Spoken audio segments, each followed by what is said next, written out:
আপনারা দেখছেন জেলা সংবাদ টিভি, খবর সব সময়। নৈহাটি ঠাকুরপাড়া যোগ অ্যান্ড মেডিটেশন সেন্টারে আজ আমরা উপস্থিত। আজ মধুবাবুর কাছে এসেছি আমরা জেলা সংবাদ টিভির পক্ষ থেকে। আমরা দেখব আজকে স্পন্ডাইলাইটিসের উপর উনি আজকে কি বলেন। চলুন যাই দেখে নিই।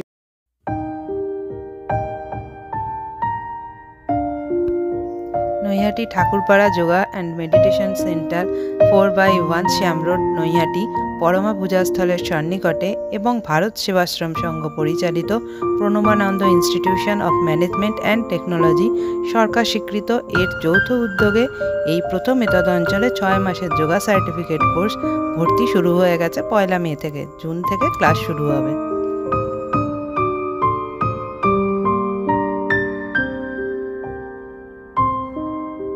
নমস্কার, নৈহাটি ঠাকুরপাড়া যোগ অ্যান্ড মেডিটেশন সেন্টারের পক্ষ থেকে ডক্টর মধুসূদন দে বলছি। আজকে আপনাদের সামনে একটা খুব কমন রোগ নিয়ে আমরা ডিসকাস করব এবং নৈহাটি ঠাকুরপাড়া যোগ অ্যান্ড মেডিটেশন সেন্টারের একজন রুগী আমাদের সামনে দাঁড়িয়ে আছেন, মিসেস পারমিতা দাস। ইনি দীর্ঘদিন ধরে সার্ভাইকাল স্পন্ডিলাইটিসে ভুগছিলেন। উনি আসার পর ওনার কারণগুলো আমি জানলাম আগে এবং কিভাবে হয়েছে এবং সিমটমগুলো। এই সার্ভাইকাল স্পন্ডিলাইটিস জেনারেলি প্রথম যে সিমটমগুলো হয় সেই সিমটমগুলো মাথা ঘুরবে, মাথার যন্ত্রণা হবে, ঘাড়ের কখনো কখনো ঘাড় থেকে রাইট সাইড অথবা লেফট সাইডের শোল্ডার থেকে হাত পর্যন্ত একটা ঝিঝি ঝিঝি ভাব আসবে এবং ব্যথা হবে। এগুলো হচ্ছে সিমটম। সুতরাং এই সিমটম দেখে আমরা প্রথমে স্থির করি আমরা কিছু এক্স রে বা এমআরআইতে, এক্সরেতে যদি ধরা না পায় আমরা সিটি স্ক্যান বা এমআরআই করার পর দেখা যায় যে সার্ভাইকালের যে ভার্টিব্রাগুলো আছে সেই ভার্টিব্রার মধ্যে ডিজেনারেশন হয়েছে গ্যাপের, এবং ওখান থেকে যে নার্ভ রুটগুলো, সেই নার্ভ রুটগুলো সার্ভাইকেলের কখনো কখনো সার্ভাইকেল নার্ভগুলো কম্প্রেসড হয়ে যায়, অর্থাৎ স্টেনোড হয়ে যায়, চিপটে যায়। ফলে কী হয়, তখন একটা পেইন সৃষ্টি হয় কন্টিনিউয়াস, এবং এই পেনের জন্য দেখা যায় সার্ভাইকাল যে নার্ভগুলো আছে এটা আমাদের ব্রেনের সঙ্গে যুক্ত, কখনো কখনো ভার্টিগো দেখা দেয়। তাহলে how to rescue this problem? প্রথমত এর কতগুলো সিস্টেম আছে। দীর্ঘদিন ধরে অনেক ভারী জিনিস বহন করা এবং তার থেকে সাডেন চাপ পড়ে যাওয়া, এটা একটা কারণ।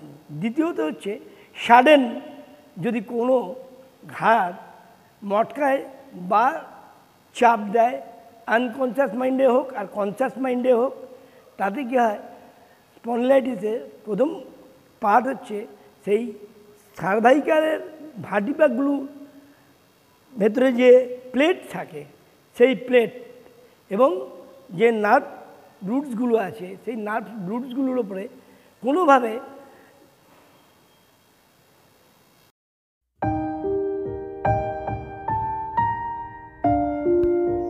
Naihati Thakurpara yoga and meditation centre 4/1 Shyam road, Naihati পরমা পূজাস্থলের সন্নিকটে এবং ভারত সেবাশ্রম সংঘ পরিচালিত Pranavananda institution of management and technology সরকার স্বীকৃত এর যৌথ উদ্যোগে এই প্রথম এতদ অঞ্চলে 6 মাসের যোগা সার্টিফিকেট কোর্স ভর্তি শুরু হয়ে গেছে 1 মে থেকে। জুন থেকে ক্লাস শুরু হবে।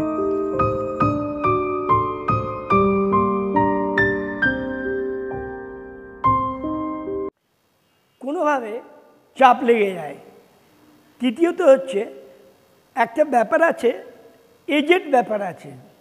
এই সার্ভাইকাল স্পন্ডিলাইটিস মোটামুটি অ্যাবাভ দেন 50-55 পর থেকে এগুলো বেশি হয়।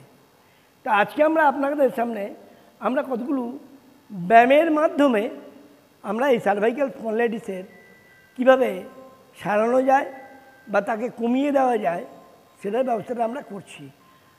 সার্ভাইকাল স্পন্ডিলাইটিসের প্রথম তুমি আমাকে দেখাবে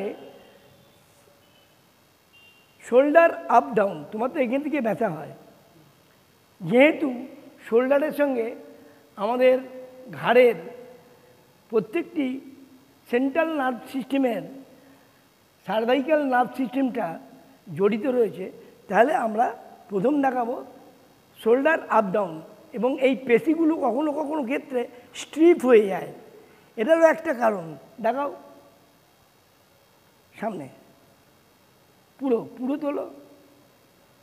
এটা হচ্ছে একটা ব্যায়াম যেটা কাঁধের স্ক্র্যাপুলা, শোল্ডার এবং নেকের প্রত্যেকটি মাসেলস এবং চেস্টের প্রত্যেকটি মাসেলসের উপরে এই মুভমেন্টটা হচ্ছে। লিপ, ছেড়ে দাও। এইটা হচ্ছে 1 নম্বর ব্যায়াম। প্রথমেই শুরু করবেন এটা, এবং এইভাবে 3 রাউন্ড করবেন, 10 বার করে বা 15 বার করে। দ্বিতীয় রাউন্ড শোল্ডার রোটেড করো, ফরওয়ার্ড টু ব্যাকওয়ার্ড, আবার ঠিক অপোজিট ব্যাকওয়ার্ড টু ফরওয়ার্ড হবে। এইটাতে কি হয়, এটাতে scapula, shoulder muscles and shoulder cartilage, shoulder মাসলসের সঙ্গে নার্ভ এবং টিস্যু, টেন্ডন সব কিছুর মধ্যেই একটা পার্সিয়াল চাপ পড়ে। সেই চাপ পড়ার ফলে এর ফ্লেক্সিবিলিটিটা বাড়ে এবং ব্লাড সার্কুলেশনটা সেই নার্ভগুলোর মধ্যে দিয়ে অতিবাহিত হতে আরম্ভ করে। থার্ড হচ্ছে নেক মুভমেন্ট। নেক মুভমেন্ট এটা হচ্ছে স্টেশন। তুমি দম নিতে নিতে তোমার ডান দিকে ঘুরবে, নামা ঘোরাও, পুরো চিনটা আসবে আপনার নেক লেভেলে, শোল্ডার লেভেলে, এবং এইটা স্টেশন। আবার এইদিকে দম নিতে নিতে এখানে এলে, দম ছাড়তে ছাড়তে যাও, দম নিতে নিতে ওটাও, দম ছাড়তে ছাড়তে এসছো। ঠিক এইভাবে 3 বার একটা রাউন্ড হচ্ছে, 10 বার করে করতে হবে। এটাকে বলা হয় নেক মুভমেন্ট। এবং প্রত্যেকটি ব্যায়াম একটা ফ্রিকোয়েন্সি এবং টাইম এবং ব্রিদিং, এই 3টেকে মেনটেন করে করতে হবে। এটা হচ্ছে নেক মুভমেন্ট। থার্ড ব্যায়াম হচ্ছে আমাদের মেন যেটা ব্যায়াম, নেক টেনশন।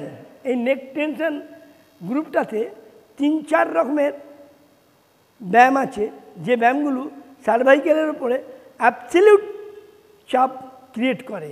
যেমন নেক টেনশন, প্রথম শুরু করো। এই যে নেক টেনশনটা করছে, মাথাটা সোজা, যাতে ঘাড়ের সার্ভাইকাল একদম সার্ভাইকাল 1 থেকে 4 অবধি, 5 অবধি, এবং একদম ঘাড়ের স্কালের নিচে প্রত্যেকটি ভার্টিব্রার উপরে চাপ পড়বে। দম নিয়ে 10 সেকেন্ড চাপ দিয়ে অ্যান্টি প্রেশার করতে হবে।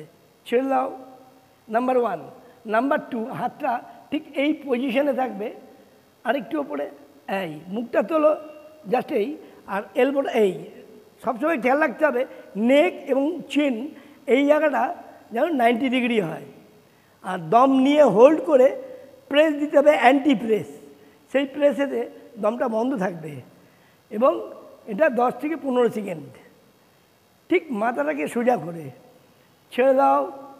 এরপরেই মাথাটাকে সোজা রেখে দিয়ে 90 ডিগ্রি অ্যাঙ্গেলে এই ব্যায়ামটা করতে হবে।